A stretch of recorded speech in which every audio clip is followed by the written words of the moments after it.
ഡാക്കു Maharaj cinema ഉണ്ട്. ഉള്ളത് പറയാലോ, ആദ്യമായിട്ടാണ് നന്ദാമൂരി ബാലകൃഷ്ണ അഥവാ ബല്ലയ്യയുടെ ഒരു സിനിമ ഇഷ്ടാവുന്നത്. ഈ സിനിമ ഒരു എക്സലന്റ് എക്സാമ്പിളാണ്. നല്ലൊരു ക്യാമറമാനും പണി അറിയാവുന്ന ഡയറക്ടറും ഒരു കിണ്ണം കാച്ചി എഡിറ്ററും നല്ലൊരു മ്യൂസീഷ്യനും ഉണ്ടെങ്കിൽ ഒരു കിണ്ടി അഭിനയിക്കാൻ അറിയാൻ പാടില്ലാത്ത ഒരു എക്സ്പ്രഷനും മുഖത്ത് വരാത്ത ഒരു ആക്ടറിന് പോലും ഒരു മെഗാമാസ് പടം കിട്ടും എന്നുള്ളത്. അതാണ് എൻ്റെ അഭിപ്രായം. കാരണം ഈ മനുഷ്യൻ്റെ മുഖത്ത് ഒരു എക്സ്പ്രഷനും ഞാൻ കാര്യമായിട്ട് ഒരു പടത്തിലും കണ്ടിട്ടില്ല. എല്ലാത്തിലും ഒരേപോലത്തെ അവസ്ഥയും നല്ല പരിതാപകരമായ സിനിമകളുമാണ് പൊതുവേ ഞാൻ കാണാറുള്ളത്. പക്ഷേ ഈ സിനിമ വളരെ വ്യത്യസ്തമാണ്. കാരണം തമൻ്റെ മ്യൂസിക്കും റൂബൻ്റെ എഡിറ്റിങ്ങും കിണ്ണം കച്ചി cinematography by Vijay Karthik Kannan Jailer ഉൾപ്പെടെ ഒരുപാട് സിനിമകൾ ക്യാമറ ചെയ്ത മനുഷ്യനാണ്. അതുകൊണ്ട് ഈ മനുഷ്യൻ ബല്ലയ്യക്ക് വരെ നല്ലൊരു കിടിലൻ സിനിമ കിട്ടിയെന്നാണ് എനിക്ക് പറയാനുള്ളത്. അങ്ങനെ ഞാൻ പറയുള്ളൂ. കാരണം ഞാൻ ഇങ്ങേറെ ഏതൊക്കെ പടം കണ്ടിട്ടുണ്ടോ അതൊക്കെ ലോക അപരാധങ്ങളായിട്ടാണ് എനിക്ക് ഫീൽ ചെയ്തേക്കണത്. ഇങ്ങേറെ ഞാൻ ആദ്യമായിട്ട് കാണുന്നത് തന്നെ ഞാൻ കോളേജിൽ പഠിക്കുമ്പോഴേക്കും മണ്ണിൻ്റെ അടിയിൽ നിന്നൊക്കെ പൂണ്ട് കിടക്കുന്ന വണ്ടികളൊക്കെ ചാടിച്ച് വരുന്ന വേറെ ലെവൽ അപരാധങ്ങൾ മാത്രം ചെയ്യുന്ന ഒരു നടനായിട്ടാണ്. സമ്പൂർണേഷ് ബാബുയുടെ വീഡിയോസ് ഉണ്ട്, അത് കണ്ടാൽ നമുക്ക് ചിരിയെങ്കിലും വരും. ഇങ്ങനെ വീഡിയോ കണ്ടു കഴിഞ്ഞാൽ മുഖത്ത് കൈവച്ച് ഫേസ് പാം അടിച്ചിരിക്കാതല്ലാതെ വേറെ ഒരു നിവൃത്തി ഉണ്ടായിരുന്നില്ല. അതുകൊണ്ട് തന്നെ ഞാൻ ആദ്യം ഇങ്ങനെ ആലോചിച്ച് നാട്ടുകാരൊക്കെ ഒന്ന് മൊത്തം ഇങ്ങനെ എടുത്ത് പറഞ്ഞുകൊണ്ടിരിക്കുന്നത് ഡാക്കു മഹാരാജ് എന്ന് പറഞ്ഞ സിനിമ വന്നിട്ടുണ്ട്, കണ്ടു നോക്കുക. അപ്പോൾ ഞാൻ ആരാണ് നായകൻ എന്ന് വെച്ചപ്പോൾ ബല്ലയ്യ. അപ്പം ഞാൻ ഇവർക്ക് വല്ല വട്ടായോ അങ്ങനെയൊക്കെയാണ് ഞാൻ വിചാരിച്ചത്. ഇങ്ങനെ പടമൊക്കെ ആരാണ് തിയേറ്ററിൽ പോയി കാണണം അങ്ങനെയൊക്കെ ഞാൻ വിചാരിച്ചിരിക്കണത്. നമ്മുടെ ഹൈദരാബാദ് ജയ് ബല്ലയ്യ എന്നൊക്കെ പറഞ്ഞ കുറേ ടീമുകളുണ്ട്, അവരെയൊന്നും ഞാൻ വകവെക്കണ പോലുമില്ല. എനിക്ക് ഇദ്ദേഹത്തിൻ്റെ പടങ്ങൾ അൺസഹിക്കബിൾ ആയിട്ടാണ് ഫീൽ ചെയ്തേക്കണത്. അൺസഹിക്കബിൾ, ഞാൻ ആ വാക്ക് അങ്ങനെ ഞാൻ ഉപയോഗിക്കാൻ കാരണം സഹിക്കാൻ പറ്റില്ലടേ. ഇങ്ങനെ പടം കാണുമ്പോൾ വെച്ചിട്ട് പ്രാന്ത് പിടിക്കും. ഞാൻ ഇങ്ങനെ പടങ്ങൾ ഏതൊക്കെ കണ്ടിട്ടുണ്ടോ അതൊക്കെ എനിക്ക് പ്രോ ലെവൽ അപരാധമായിട്ടാണ് ഫീൽ ചെയ്തിരിക്കുന്നത്.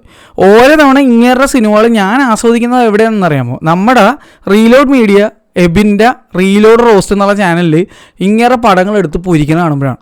അവിടെ മാത്രമാണ് എനിക്ക് ബല്ലയ്യനെ എൻജോയ്മെൻ്റ് ആയിട്ട് ഫീൽ ചെയ്തിട്ടുള്ളത്. അല്ലാത്ത എല്ലായിടത്തും എൻ്റെ ഒരു അഭിപ്രായത്തിൽ ബല്ലയ്യ ചെയ്തിരിക്കുന്ന ക്യാരക്ടറൊക്കെ കോമഡി പീസ് ക്യാരക്ടറായിട്ടാണ് എനിക്ക് ഫീൽ ചെയ്തിരിക്കുന്നത്. ലോക പ്രോ ലെവൽ അപരാധ ക്യാരക്ടറുകളും പ്രോ ലെവൽ അപരാധ സിനിമകളും അങ്ങനെ എനിക്ക് ഇങ്ങനെ പറയാൻ പറ്റുള്ളൂ. അത് മാത്രമല്ല, ഇദ്ദേഹം വന്നിട്ട് ഓരോ ഇൻ്റർവ്യൂവിൽ വിളിച്ചു പറയുന്ന അപരാധം അതിൻ്റെ അപ്പുറമാണ്. ഇങ്ങനെ അച്ഛൻ വേറെ ലെവൽ മനുഷ്യനായിരുന്നു. ഇങ്ങനെ പറയുന്ന കാര്യങ്ങൾ കേട്ട് കഴിഞ്ഞാൽ നമുക്ക് ഇങ്ങനെ എന്താണ് ഇങ്ങനെ ഒരു സ്പോയിൽ ബ്രാറ്റ് ആ രീതിയിലൊക്കെ എനിക്ക് ഫീൽ ചെയ്തിട്ടുള്ളത്. ഒരു ലെജൻഡ് ആയിരുന്ന ഒരു ഫിലിം മേക്കർ ആൻഡ് രാഷ്ട്രീയക്കാരൻ ആൻഡ് ലെജൻഡ് ആയിരുന്ന എൻ ടി രാമറാവു എന്നുള്ള വേറെ ലെവൽ ഒരു മനുഷ്യൻ്റെ ഒരു സ്പോയിൽഡ് ആയിട്ടുള്ള ഒരു സൺ അദ്ദേഹത്തിന് അങ്ങനെ തോന്നിയിട്ടുള്ളത്. ഇദ്ദേഹം ആ NTR എന്നുള്ള ആളുടെ മകനല്ലായിരുന്നെങ്കിൽ ഇങ്ങനെ സിനിമയെ പോലും ഒത്തുമെന്ന് എനിക്ക് തോന്നുന്നില്ല. കാരണം എനിക്ക് ഇദ്ദേഹത്തിന് കഴിവുള്ളതായിട്ട് എനിക്ക് ഇതുവരെ ഫീൽ ചെയ്തിട്ടില്ല. പൊതുവേ സിനിമ ഇറക്കി ആൾക്കാരെ വെറുപ്പിക്കാനോ അല്ലെങ്കിൽ ഞാൻ ആ സിനിമ കണ്ടുമ്പോഴേക്കും പ്രോ ലെവൽ അപരാധമായിട്ട് കണ്ടിട്ട് ക്രിഞ്ചടിക്കാനോ അല്ലെങ്കിൽ എന്നെ വെറുപ്പിക്കാനോ ഇദ്ദേഹത്തിന് ഇതുവരെ കഴിഞ്ഞിട്ടുള്ളൂ. പക്ഷേ ഈ സിനിമ കിടിലനായിരുന്നു. അത് ഞാൻ പറയും, നല്ലതെന്ന് തന്നെ നമ്മൾ പറയും. കിടിലൻ പടമായിരുന്നു. എൻ്റെ അഭിപ്രായത്തിൽ ഇത് തിയേറ്ററിൽ കാണാൻ പറ്റാത്തതിൽ എനിക്ക് നല്ല ഖേദമുണ്ട്, ഞാൻ ഖേദിക്കുന്നു. ഇത് കിടിലൻ സാധനമായിരുന്നല്ലേ. അത് all thanks to the director, cinematographer, musician. അതായത് മ്യൂസിക്കൊക്കെ ആ സാധനം ഞാനത് ഇൻസ്റ്റാഗ്രാമിൽ കേട്ടിട്ടുണ്ടെങ്കിൽ ഇത് ഈ പടത്തിലാണെന്നുള്ള ഈ സിനിമ പെട്ടപ്പോൾ മനസ്സിലായി. അതുപോലെ മർക്കൻ ദേശ്പാണ്ഡെ, ഉൻ്റെ പൊന്നെ മർക്കൻ ദേശ്പാണ്ഡെ അല്ലേ അത്? അല്ല പുള്ളി തന്നെ അല്ലേ അത്? മർക്കൻ ദേശ്പാണ്ഡെ, സച്ചിൻ കഥാക്കർ, PK രാംദാസ് ലൂസിഫറില്ല, പിന്നെ ശ്രദ്ധാ ശ്രീനാഥ്, ബോബി ഡിയോൾ, വെറുതെ തീർ റോള്, ആടുകളം നരേൻ, ഷൈൻ ടോം ചാക്കോ വരെ കിടുവായിരുന്നു ഈ പടത്തിൽ. രവി കിഷൻ കിണ്ണം കാച്ചി റോള്. ആകെ ഈ സിനിമയിൽ എനിക്ക് പ്രോ ലെവൽ അപരാധമായിട്ട് തോന്നിയത് ഇത്തവണ ബല്ലയ്യല്ല, എനിക്ക് തോന്നിയത് ഉർവശി റോത്തേലാണ്. എൻ്റെ പൊന്നി എന്തൊരു അപരാധം വരുന്നറിയാം. ഈ സിനിമയിൽ ഒരു നടി എന്തിനാണ് ഇങ്ങനത്തെ ഒരു റോള് ചെയ്തത്? അതായത് ആ ഡാൻസൊക്കെ എൻ്റെ ദൈവമേ, ഞാൻ ഇത്രയും കാലം വിചാരിച്ചിരുന്നത് നമ്മുടെ ഫീലിങ്സ് ആണ് ഏറ്റവും ശോകം പാട്ടെന്നാണ്. ഇത് കണ്ടപ്പോൾ മനസ്സിലായി അതിനും താഴ്ന്ന രീതിയിൽ ഒരു നടി ഒരു ക്യാരക്ടർ ചെയ്തിട്ടുണ്ടെങ്കിൽ അത് ഇതായിരിക്കും എന്ന് എനിക്ക് തോന്നിപ്പോയി. അത്രയും ശോകമായിരുന്നു. ഞാൻ ഒരു മൈലാതെ അതിൽ ഞാൻ പറയും, ഈ ക്യാരക്ടർ ഉർവശി റോത്തേൽ എന്തിന് ചെയ്തടേ? പൈസയ്ക്ക് വേണ്ടിയാണേലും ഒരു സെൽഫ് എസ്റ്റീം എന്ന് പറഞ്ഞ സാധനമൊന്നും ഇല്ല. എനിക്ക് അങ്ങനെ ഫീൽ ചെയ്തു പോയി. എനിക്ക് ഭയങ്കര ശോകമായിട്ടാണ് ഫീൽ ചെയ്തത്. ഒന്നില്ലെങ്കിൽ പുള്ളിക്കാരി മിസ് യൂണിവേഴ്സൊക്കെ അല്ലേ, എനിക്ക് ഒരു രീതിയിലും ദഹിച്ചില്ല കേട്ടോ. എൻ്റെ പിന്നെ ആ ക്യാരക്ടർ ഈ സിനിമയിൽ നിന്ന് എടുത്തു കളഞ്ഞു കഴിഞ്ഞാൽ ഫാർ ബെറ്റർ. അതുമാത്രമല്ല, എനിക്ക് തോന്നുന്നു ദ ഒൺലി പ്രോബ്ലം അല്ലെങ്കിൽ only waste of A character അല്ലെങ്കിൽ ഈ സിനിമയിലെ ഏറ്റവും വലിയ പോരായ്മ ഉർവശി റൗത്തലി ചെയ്ത ആ ക്യാരക്ടറൊക്കെ ആ സിനിമയിൽ ഇല്ലെങ്കിൽ what A great movie this is. അങ്ങനെ എനിക്ക് ഫീൽ ചെയ്തത്. പിന്നെ ഇത് ബല്ലേ ചെയ്തുകൊണ്ടാണെന്നുണ്ട് എല്ലാവരും മറ്റേ വിളിച്ചിരുന്നത്. കാരണം ഇങ്ങനെ നിന്ന് ഇത് പ്രതീക്ഷിക്കുന്നില്ല. അപ്പോഴാണ് ഇങ്ങനൊരു സാധനം വരുന്നത്. എസ്പെഷ്യലി വേറെ ലെവൽ ഒരു പാസ്റ്റ് ഒരു സ്റ്റോറി ഉണ്ട്. എൻ്റെ മോനെ അത് കിഡിലായിരുന്നു. പുള്ളി അത് കുതിരപ്പുറത്ത് വന്നപ്പോൾ ഞാനിങ്ങനെ ഇത് ബല്ലേ തന്നെയാണോ ആ ലെവലായി പോയി എനിക്ക്.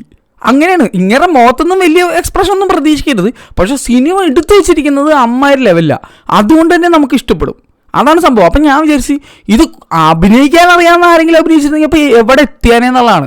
ഈ സിനിമയുടെ ബഡ്ജറ്റ് എന്ന് പറഞ്ഞു കഴിഞ്ഞാൽ ഞാനിതിപ്പോൾ നോക്കിയായിരുന്നു. അപ്പോൾ 100 കോടിയാണ്. 115 കോടി രൂപയാണ് ഇത് ഏൺ ചെയ്തത്. ഇത് പണി അറിയാവുന്ന വല്ല അഭിനയിക്കാൻ അറിയാവുന്ന ഒരു നടന് കൊടുത്തിരുന്നെങ്കിൽ വല്ല 500-1000 കോടി അടിക്കും. കാരണം ആ ഫീലിങ്സ് ഇല്ലാത്ത പടത്തിന് 1000 കോടിയാണ്. എത്ര നേടിയത് 2000 കോടിയാണ്. ആണെങ്കിൽ ഈ സിനിമ ശരിക്കും പറഞ്ഞു കഴിഞ്ഞാൽ പണി അറിയാവുന്ന അഭിനയിക്കാവുന്ന ഒരു നടനെ കൊണ്ട് ചെയ്യിപ്പിച്ചിരുന്നെങ്കിൽ ഉണ്ടല്ലോ അതൊക്കെ അടിച്ച് തൂക്കിയാനെ. കാരണം കുണ്ണം കാച്ചി പടമായിരുന്നു. സത്യമായിട്ട് പറയുന്നത് ഇതിനകത്ത് ബല്ലയ്യ ചെയ്തിട്ട് പോലും ഈ പടം ഇമ്മാരി ലെവലുണ്ട്. അപ്പോൾ പിന്നെ അഭിനയിക്കാൻ അറിയാവുന്ന ഒരു നടൻ ചെയ്താലുള്ള അവസ്ഥ ആലോചിച്ച് നോക്കി. അങ്ങനെ എനിക്ക് ഫീലായത്. ഒരു മയവും ഇല്ലാതെ ഞാനിത് പറയണത്. കാരണം വെച്ചാൽ ഒരു മയം കാണിക്കേണ്ട ആവശ്യമില്ല. നമ്മൾ സിനിമ കാണുമ്പോഴേക്കും അയ്യോ ഒരു പ്രത്യേക പരിഗണനയൊന്നും ആർക്കും കൊടുക്കണ്ട. അയ്യോ ഈ നടൻ ഇത്രയും വയസ്സുള്ള ആളല്ലേ, അല്ലെങ്കിൽ ഈ നടൻ ഇങ്ങനെയുള്ള ആളല്ലേ, എത്ര വയസ്സും ആയിക്കോട്ടെ നല്ല അടിപൊളിയായിട്ട് ചെയ്താൽ അടിപൊളി എന്ന് തന്നെ പറയും. അല്ലാതെ ഞാൻ കുറേ എഫേർട്ട് എടുത്തിട്ടുണ്ട് എല്ലാവരും അതിനെ മാനിക്കണം, അതൊന്നും നടക്കൂലേ. എനിക്ക് ഇഷ്ടപ്പെട്ടെന്ന് പറയും, ഇല്ലെങ്കിൽ ഇല്ലയെന്ന് തന്നെ പറയും. എന്തായാലും ഈ സിനിമ for the very first time ബല്ലയ്യയുടെ ഒരു സിനിമ ഇഷ്ടപ്പെട്ടു. അത് ഞാൻ പറയാം. പിന്നെ ഇതേ വീഡിയോ തന്നെ മറ്റൊരു കാര്യം എനിക്ക് പറയാനുള്ളത്, ഈ സിനിമ ആർക്കെങ്കിലും ഇഷ്ടപ്പെട്ടില്ല എന്ന് വെച്ചിട്ട് അവരാരും മോശക്കാരാവില്ല. നിങ്ങൾക്ക് കാര്യം മനസ്സിലായി എന്ന് വിചാരിക്കുന്നു. റീലോഡ് മീഡിയ റീലോഡ് റോസ്റ്റ് എന്നുള്ള ചാനലിൽ ഈ സിനിമയെ പറ്റി ഒരു റോസ്റ്റ് ചെയ്തിട്ടുണ്ടായിരുന്നു. എബിൻ ഈ സിനിമ ഇഷ്ടപ്പെടുകയോ ഇല്ലയോ ചെയ്തോട്ടെ, അത് നിങ്ങൾക്ക് എന്താ പ്രശ്നം? ഒരാൾക്കൊരു സിനിമ ഇഷ്ടപ്പെട്ടാലും ഇല്ലെങ്കിലും അത് അയാളുടെ പേഴ്സണൽ കാര്യമല്ലേ. അയാളത് തുറന്നു പറയുമ്പോൾ അയാളുടെ പേഴ്സണൽ ഒപ്പീനിയൻ അല്ലേ. അതിൽ നിങ്ങളെന്തിനാണ് വലിയ വ്യാകുലപ്പെടുന്നത്? നിങ്ങൾക്ക് പടം ഇഷ്ടപ്പെട്ടിട്ടുണ്ടോ ഇല്ലയോ അത് മാത്രം പറഞ്ഞാൽ പോരെ. അല്ലാണ്ട് അയാൾക്ക് പടം ഇഷ്ടപ്പെട്ടില്ല അതുകൊണ്ട് അയാൾ പൊട്ടനാണ്, അയാൾ ഇഷ്ടപ്പെട്ടേ പറ്റുള്ളൂ, ഇങ്ങനെയുള്ള നിർബന്ധ ബുദ്ധിയുടെ ആവശ്യം തിരിക്കുന്നു. ശരിക്കും പറഞ്ഞാൽ സാക്ഷരത ഇവിടെ ഉണ്ടെന്ന് പറയണല്ലാതെ തലക്കോളം ആർക്കെങ്കിലും ഉണ്ടോ? ഒരാൾക്ക് ബ്ലൂ നിറമാണ് ഇഷ്ടമെന്ന് വെച്ച് ബാക്കി എല്ലാവരും ബ്ലൂ നിറം ഇഷ്ടപ്പെടാൻ പാടുള്ളൂ. അയാൾക്ക് വേറെ ആൾക്കാർക്ക് എന്താ മഞ്ഞ, വേറെ ആൾക്ക് ചുവപ്പ്, വേറെ ഒന്നും ഇഷ്ടപ്പെട്ടുകൂടെ? ഓരോരുത്തർക്ക് അവരുടേതായ ഇഷ്ടമുണ്ട്, അത് മാനിക്കാൻ പഠിക്കുക. അല്ലാതെ നീ അത് ഇഷ്ടപ്പെട്ടു എനിക്കത് ഇഷ്ടപ്പെട്ടില്ല അപ്പം നിനക്കും ഇഷ്ടപ്പെടാൻ പാടില്ല, ഇമ്മാരി ഊള ഒരു ആറ്റിറ്റ്യൂഡായിട്ട് നിങ്ങൾ വരരുത്. എനിക്കത് ഭയങ്കര ശോഭമായിട്ടാണ് ഫീൽ ചെയ്തത്. എന്നും പറഞ്ഞിട്ട് എബിനെ ചെന്നിട്ട് മറ്റേ ഈ പടം റോസ്റ്റ് ചെയ്യുന്നു പറഞ്ഞാൽ എബിനെ കുറേ പേര് മറ്റേ തെറി പറയുന്നു, എയറിലാക്കുന്നവരുടെ നാണമുണ്ടാടെ. അവൻ എന്തോരം നല്ല സിനിമകൾ, എന്തോരം നല്ല അഭിപ്രായം പറഞ്ഞ് എന്തോരം സിനിമകൾ, ഒരു മനുഷ്യൻ ഒരു പട്ടി പോലും കാണാഞ്ഞ സിനിമകൾ അവൻ വന്ന് പറഞ്ഞ് എന്തോരം പേരെ കാണിച്ചിട്ടുണ്ട്, എന്തോരം സിനിമ ഫീൽഡിലുള്ള ആൾക്കാർക്ക് ഗുണം ചെയ്തിട്ടുണ്ട്. ഇതൊന്നും കാണൂല. 1000 ശരി ചെയ്താലും ഒരു തെറ്റ് ഒരാളുടെ ഭാഗത്തുനിന്ന് അല്ലെങ്കിൽ ഒരു ഡിഫറൻ്റ് ആയിട്ടുള്ള ഒരു സംഭവം ഭാഗത്തുനിന്ന് ഉണ്ടായി കഴിഞ്ഞ് കഴിഞ്ഞാൽ അപ്പം അതിനെപ്പറ്റി വലിയ ഘോര പ്രസംഗവും കാര്യങ്ങളൊക്കെയാണ്. അവൻ ചെയ്തത് തെറ്റുപോലെയല്ല എന്ന് ഞാൻ പറയണത്. അവൻ്റെ ശരിയാണ് ചെയ്തത്. അവൻ ആ സിനിമ ഇഷ്ടപ്പെട്ടില്ലെങ്കിൽ അതവൻ പറഞ്ഞു. അതിനിപ്പോൾ എന്താണ് ഇത്ര കുഴപ്പം? റോസ്റ്റ് എന്ന് പറഞ്ഞ പരിപാടി ഇഷ്ടപ്പെടാത്ത സിനിമകൾക്ക് മാത്രം ചെയ്യുന്നതൊന്നുമല്ല. നിങ്ങൾ ഹോളിവുഡിലുള്ള സിനിമകൾ എടുത്തു നോക്ക്, എന്തോരം ഇംഗ്ലീഷ് ചാനലുകളുണ്ട് നല്ല സിനിമകളെ റോസ്റ്റ് ചെയ്യാറുണ്ടല്ലോ അവർ. ഓണസ്റ്റ് ട്രെയിലേഴ്സ് എന്ന് പറഞ്ഞിട്ടുള്ള വീഡിയോസ് കണ്ടിട്ടുണ്ടോ, ചാനൽ കണ്ടിട്ടുണ്ടോ നിങ്ങൾ? അവിടെ അവർ നല്ല സിനിമകളെ റോസ്റ്റ് ചെയ്യാറുണ്ട് അവരുടേതായ രീതിയിൽ. അപ്പോൾ റോസ്റ്റിംഗ് എന്ന് പറഞ്ഞു കഴിഞ്ഞാൽ മോശപ്പെട്ട സാധനങ്ങളെ മാത്രം അല്ലെങ്കിൽ അധികം പേർക്ക് ഇഷ്ടപ്പെടാഞ്ഞ സാധനങ്ങളെ മാത്രം റോസ്റ്റ് ചെയ്യുന്ന പരിപാടിയല്ല. റോസ്റ്റിംഗ് എന്തിനേയും റോസ്റ്റ് ചെയ്യാം. നല്ല ആൾക്കാരെ റോസ്റ്റ് ചെയ്യാറുണ്ട്, നല്ല സിനിമകളെ റോസ്റ്റ് ചെയ്യാറുണ്ട്. അപ്പോൾ ഇതൊന്നും അറിയാതെ പൊട്ടക്കിണത്തിൽ കിടക്കുന്ന കുറേ തവളകൾ ഇങ്ങനെ ചെന്നിട്ട് ബാക്കിയുള്ളവർക്ക് ശല്യമായിട്ട് വന്ന് കമൻറ്റ് ഇടുകയും വെറുപ്പിക്കുകയും ചെയ്യും. നിങ്ങളിത് ചെയ്തുകൊണ്ട് അവന് ഗുണം മാത്രമേ ഉണ്ടായിട്ടുള്ളൂ ഒരു വിധത്തിൽ പറഞ്ഞു കഴിഞ്ഞാൽ. അതിപ്പോൾ ആരുടെ കേസിലായാൽ നിങ്ങൾ ഒരു പണിയില്ലാത്ത കുറേ മൊണ്ണകൾ ചെന്നിട്ട് ഇങ്ങനെ കൊണ കമൻ്റ് അടിക്കും. നിങ്ങൾക്ക് യൂട്യൂബിൽ വീഡിയോ ചെയ്യുന്നവർക്കോ അല്ലെങ്കിൽ ഏത് സോഷ്യൽ മീഡിയ ഉള്ളവർക്കും ഗുണമുള്ളൂ. കാരണം നിങ്ങൾ അവിടെ നിന്നിട്ട് ചിലച്ചിട്ട് തെറി പറഞ്ഞിട്ട് പോകും. സത്യം പറഞ്ഞാൽ ഗുണം നമുക്ക് മാത്രമാണ്. നമ്മുടെ വീഡിയോ റീച്ചാവും, നമുക്ക് കിട്ടേണ്ട പൈസയേക്കാൾ കൂടുതൽ ഒരുപാട് കിട്ടുകയും ചെയ്യും.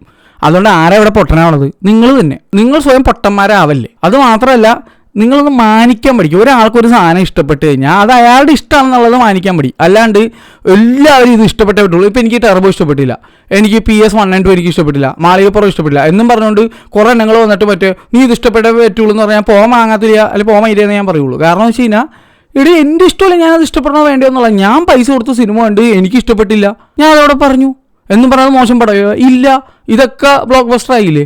പക്ഷെ എനിക്കത് ഇഷ്ടപ്പെട്ടില്ലെന്നേ. എൻ്റെ വ്യക്തിപരമായ എൻ്റെ അഭിപ്രായ സ്വാതന്ത്ര്യമല്ലേ. എനിക്ക് ഇഷ്ടപ്പെടാത്തതുകൊണ്ടാണ് ഇഷ്ടപ്പെട്ടില്ല എന്ന് പറഞ്ഞത്. അല്ലാണ്ട് വെറുതെ താത്തിക്കെട്ടാനോ പിടിക്കാനൊന്നും അല്ല. എനിക്ക് ഇഷ്ടപ്പെട്ടില്ല. എന്നോട് ഇപ്പോഴും ഈ അടുത്ത് ഒരുത്തൻ, ഞാൻ സിനിപോളിസി പോയപ്പോൾ ഒരുത്തൻ വന്ന് എൻ്റെ അടുത്ത് ചോദിച്ചു, തോം ലാലേട്ടൻ ഫാനാണല്ലോ, തനിക്ക് ടെർബോ ഇഷ്ടപ്പെട്ടില്ല. എടേ എന്ത് കുണച്ച ചോദ്യമാണത്. നിങ്ങൾക്ക് ആർക്കെങ്കിലും അറിയാമോ, ഈ കഴിഞ്ഞ ഒരു 5 കൊല്ലമായിട്ട് എനിക്ക് ലാലേട്ടൻ്റെ മിക്ക പടങ്ങളും ഇഷ്ടപ്പെട്ടിട്ടില്ല. ലാലേട്ടൻ ഫാനാണെങ്കിൽ പോലും ഞാൻ അന്ധമായ ഫാനല്ല. എനിക്ക് ഇഷ്ടപ്പെട്ടിട്ടില്ല എന്നുള്ളത് ഇഷ്ടപ്പെട്ടില്ല എന്ന് പറഞ്ഞിട്ടേ ഉള്ളൂ. ഒരു പടം പോലും എനിക്ക് മര്യാദയ്ക്ക് ഇഷ്ടപ്പെട്ടില്ല. ആകെ നേര് മാത്രം ഇഷ്ടപ്പെട്ടുള്ളൂ. അത് ഇച്ചിരിയുള്ള ലാലേട്ടൻ്റെ ആ ഒരു portion.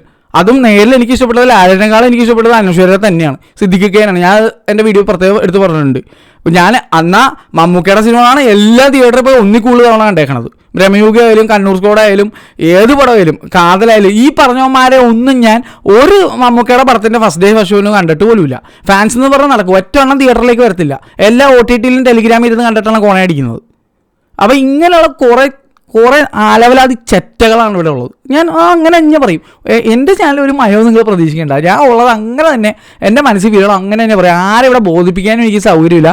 No plans to impress, no plans to change. ഞാൻ എൻ്റെ തമ്മിലും മാറ്റൂല.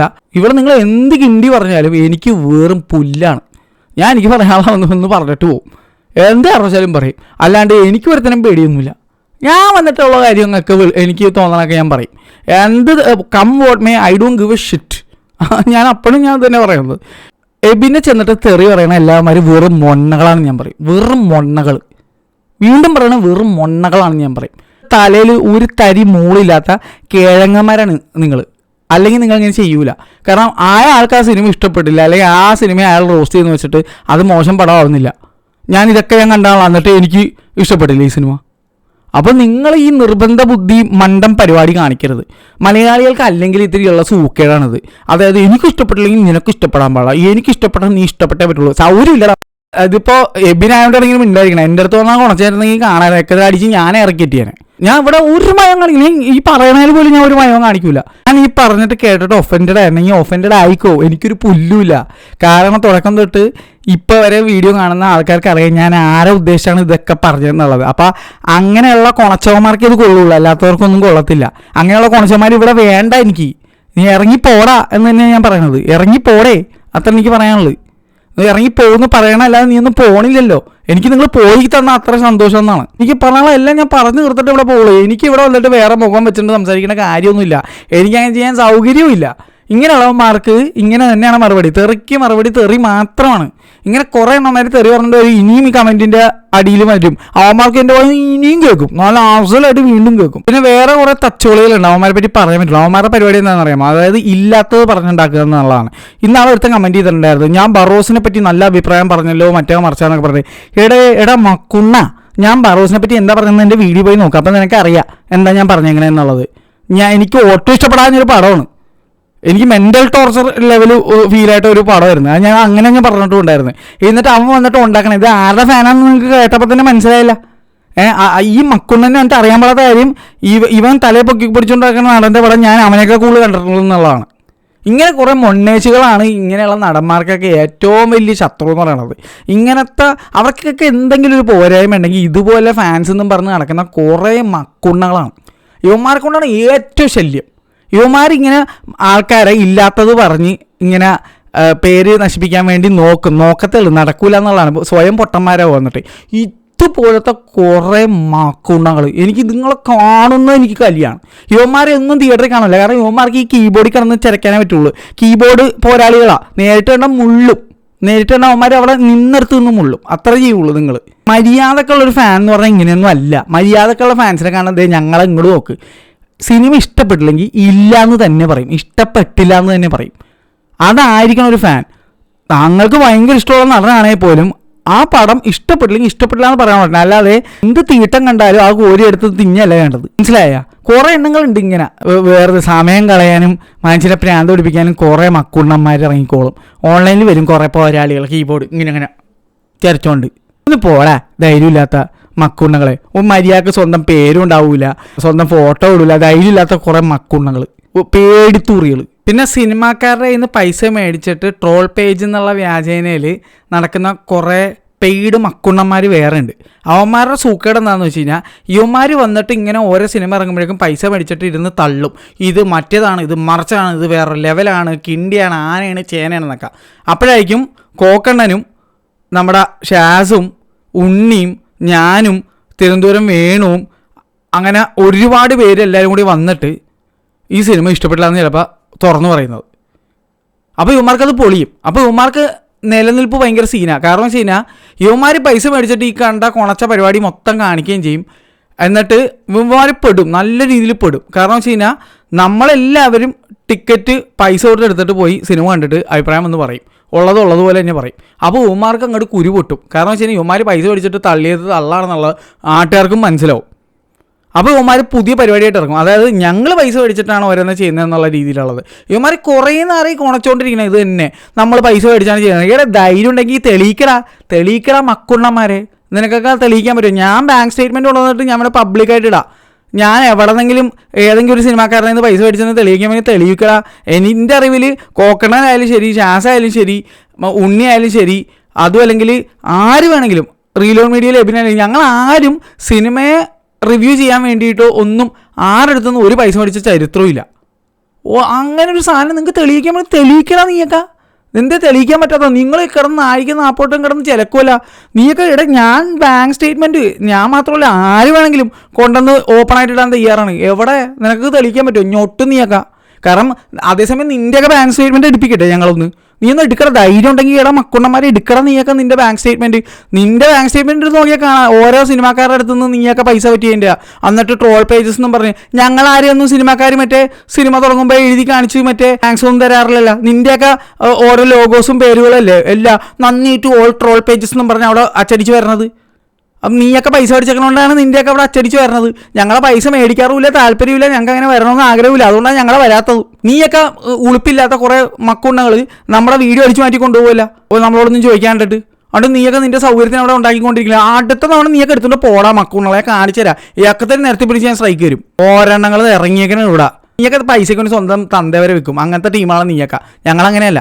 ഞങ്ങൾ അധ്വാനിച്ചാണ് പൈസ ഉണ്ടാക്കണം. അല്ലാതെ നിന്നെപ്പോലെ മറ്റേ കൂടെയുള്ളവന്മാരെ വിറ്റിട്ടും അല്ലെങ്കിൽ പേജും കണ്ടവൻ്റെ സാധനം എടുത്ത് വിറ്റിട്ടല്ല. ഓരോ ട്രോൾ പേജസ് എന്ന് പറഞ്ഞ് കുറേ എണ്ണങ്ങൾ നടക്കുന്നുണ്ട്, കുറേ മക്കുണ്ണകൾ. ഇത് ആര് പറയണമെന്ന് കുറേ നാളെ ഞാൻ ആഗ്രഹിച്ചത്. ഇപ്പം എനിക്കൊരു അവസരം കിട്ടിയത്.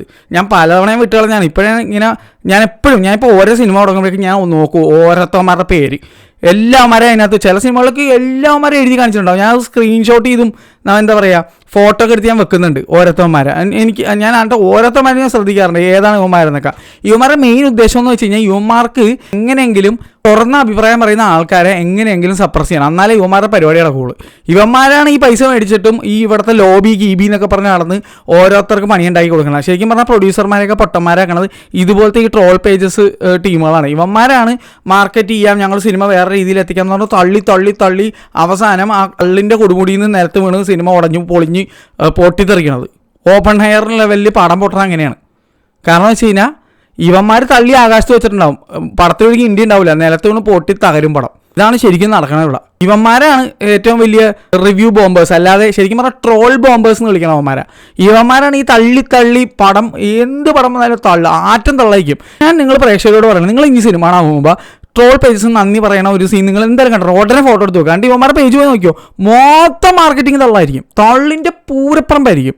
തള്ളി ഇവന്മാർ വേണമെങ്കിലുണ്ടല്ല മറ്റേ ഓടാത്തവരെ തള്ളി ഇവന്മാർ മറ്റേ അണ്ടറിലെത്തിക്കും. അമ്മാതിരി തള്ളാണ് ഇവന്മാരുടെ. കണ്ട് ഇവന്മാർ ഞങ്ങളെ തള്ളെന്ന് വിളിക്കും, ഉള്ള കാര്യം പറയുന്നവരാ. ഇവന്മാരാണ് ഈ മറ്റേ സീനില്ല, മറ്റേ കൊല ചെയ്തവൻ്റെ അടുത്ത് നീ കൊല ചെയ്തു, ഞാൻ ചെയ്തില്ല സാറേ ഇവനെ ചെയ്തതെന്ന് പറഞ്ഞ് മറ്റേ നിഷ്കളങ്കനം കാണിക്കില്ല. ആ രീതിയാണ് ഇവന്മാരുടെ പരിപാടി. ഇവന്മാർ അങ്ങനത്തെ മക്കുണ്ണന്മാരാണ്. എനിക്ക് കുറേ എണ്ണമാരെ നേരിട്ട് പറയതുപോലെ, പിന്നെ കുറേ എണ്ണങ്ങളുണ്ട് മൈക്കും പിടിച്ചു കഴിഞ്ഞാൽ കുറേ അപരാധങ്ങൾ വേറെ തിയേറ്ററിൽ. അമ്മമാരൊക്കെയാണ് ആദ്യം തീർന്ന് അടിച്ച് പുറത്താക്കേണ്ടത്. പറയാൻ പോയ കുറേ ഉണ്ടേ, മറ്റേ വെൽക്കത്തിൽ പറഞ്ഞ പോലെ കൺട്രോൾ കുറച്ച് കൺട്രോൾ വേണം ഇങ്ങനെ നിൽക്കണം. അല്ലെങ്കിൽ ബാക്കിയും കൂടെ ഞാൻ വിളിച്ച് പറഞ്ഞാൽ എല്ലാം കൂടി പറഞ്ഞു കഴിഞ്ഞാൽ എല്ലാവർക്കും ക്ഷീണോ, എന്നെ കൊണ്ട് പറയിപ്പിക്കരുത് കൂടുതൽ. പേര് സഹിതം ഞാൻ വന്നും വിളമ്പും, പിന്നെ അതൊന്നും താങ്ങാൻ പറ്റൂല, നിങ്ങൾക്കൊന്നും വിഴുങ്ങാൻ പറ്റൂല ബാക്കിയൊന്നും. അതുകൊണ്ട് എന്നെ കൊണ്ട് ചെയ്യിപ്പിക്കരുത്. എബിൻ എനിക്ക് ഇടയ്ക്കിടയ്ക്ക് ഒരുപാട് സിനിമകൾ സജഷനായിട്ട് പറയാറുണ്ട്. ഞാൻ അതൊക്കെ കണ്ടിട്ട് എനിക്ക് ഭയങ്കര ഇഷ്ടപ്പെടുകയാണ് ഇതുവരെ എനിക്ക് ഉണ്ടായിട്ടുള്ളത്. അതിനെപ്പറ്റി ഒരു സെപ്പറേറ്റ് വീഡിയോ തന്നെ ഞാൻ എബിന് വേണ്ടി ഡെഡിക്കേറ്റ് ചെയ്ത് ചെയ്യുന്നുണ്ട്. കാരണം എബിൻ എനിക്ക് ഇന്ന ദിവസം വരെ പറഞ്ഞു തന്നിരിക്കുന്ന ഒരുപാട് സിനിമകളുണ്ട്. നിഖിലേടാ ഇതെന്തായാലും കാണണം, എന്ന് പറഞ്ഞിട്ട് എനിക്ക് എപ്പോഴും ഇങ്ങോട്ടേക്ക് മെസ്സേജ് അയച്ച് എന്നോട് ചില സിനിമകൾ കാണാൻ പറയാറുണ്ട്. അതൊക്കെ ഗംഭീര സിനിമകളായിട്ടാണ് എനിക്ക് എപ്പോഴും ഫീൽ ചെയ്തിരിക്കുന്നത്. അത് ഞാൻ ഏതൊക്കെയാണ് എന്നുള്ളത് സെപ്പറേറ്റ് ആയിട്ട് എബിൻ എന്നുള്ള എനിക്കിഷ്ടപ്പെട്ട റീലോഡ് മീഡിയയിലുള്ള റീലോഡ് റോസ്റ്റിലുള്ള ക്രിയേറ്ററിന് വേണ്ടി ഞാൻ സമർപ്പിക്കുന്നത്. ഞാൻ സെപ്പറേറ്റ് ആയിട്ട് ഒരു വീഡിയോ ചെയ്തിരിക്കും അതിനെപ്പറ്റി. അതിനെന്തായാലും കാത്തിരിക്കുക. ഡാക്കു മഹാരാജ ആരെയും കാണാൻ ബാക്കിയുണ്ടെങ്കിൽ നെറ്റ്ഫ്ലിക്സിലുണ്ട്, കണ്ടു നോക്കാം. മലയാളം ഡബ്ബ് വരെ അവൈലബിൾ ആണ്. Telugu with English sub titles ആണ് ഒറിജിനൽ വേർഷൻ. കണ്ടു നോക്കുക. കിടിലം പടമാണെന്നാണ് എൻ്റെ അഭിപ്രായം. എന്തായാലും ആ സിനിമ കുറേ പേർക്ക് ഇഷ്ടപ്പെട്ടില്ല എന്ന് വരും എന്ന് വെച്ചിട്ട് അവരാരും മോശക്കാരല്ല. അതും കൂടി ഞാൻ ഒന്നും കൂടി എടുത്തു പറയുന്നു. പിന്നെ എൻ്റെ ഭാഷയിൽ ഒരു രീതിയിലുള്ള മയപ്പെടുത്തലും പ്രതീക്ഷിക്കരുത്. കാരണം ഇങ്ങനെയുള്ളവന്മാർക്ക് ഇങ്ങനെ തന്നെ മറുപടി കൊടുത്തിട്ടേ കാര്യമുള്ളെന്ന് ഉറച്ചു വിശ്വസിക്കുന്ന ഒരാളാണ് ഞാൻ. അതുകൊണ്ട് തന്നെ ബാക്കിയുള്ള പ്രേക്ഷകരോട് എനിക്ക് പറയാനുള്ളത്, നമ്മുടെ ചാനലിൽ മറ്റിങ്ങനെ താന്ന് കുനിഞ്ഞിരുന്നിട്ട് യെസ് സാർ, ഓക്കെ സാർ, ഞാൻ നിങ്ങളെല്ലാവരെയും മാനിക്കുന്നു, എല്ലാവരോടും ഞാൻ ഒരുപോലെ പെരുമാറും, അങ്ങനെ ഒരു പരിപാടിയില്ല. You get what you deserve. എന്നോടെങ്ങനെയാണ് പെരുമാറ്റം, അല്ലെങ്കിൽ നിങ്ങളുടെ പെരുമാറ്റം എങ്ങനെയാണ്, അങ്ങനെയായിരിക്കും എൻ്റെ തിരിച്ചുള്ള പെരുമാറ്റം. അതിപ്പോൾ ആരായാലും ശരി. ഒരു ചാനലുണ്ട്, ക്രിയേറ്ററാണ്, വീഡിയോ ചെയ്യുന്ന ആളാണെന്ന് വെച്ചിട്ട് ഞാൻ അങ്ങോട്ട് ഫുൾ കുനിഞ്ഞു നിന്ന് താഴ്ന്ന് അപേക്ഷിച്ച് തമ്പ്രാന്നും പറഞ്ഞ് ഇരിക്കാനൊന്നും പോകണില്ല. നല്ല അസലായിട്ട് ഞാൻ എങ്ങനെയാണോ റിയൽ ലൈഫിൽ അങ്ങനെ തന്നെ വന്ന് ഇവിടെ പ്രതികരിക്കും. നിങ്ങളോട് നേരിട്ട് കണ്ടാലും എന്നോട് എങ്ങനെയാണ് പെരുമാറ്റം, അങ്ങനെയായിരിക്കും തിരിച്ച് എൻ്റെ ഉള്ള പെരുമാറ്റം. സ്നേഹത്തോടെ പെരുമാറിയുള്ള എല്ലാവരുടെ അടുത്തും ഞാൻ സ്നേഹത്തോടെ തന്നെ പെരുമാറിയേക്കണം. കുണച്ച വർത്താനം പറഞ്ഞുകൊണ്ട് തിരിച്ച് വാ പൊത്തി കൊടുത്താണ് ശീലം. അതങ്ങനെ തന്നെയായിരിക്കും. ചൊറിയാൻ വന്നാൽ മാന്തി വിടും. അപ്പോൾ നാളെ വേറെ വീഡിയോ കാണാം. Bye bye.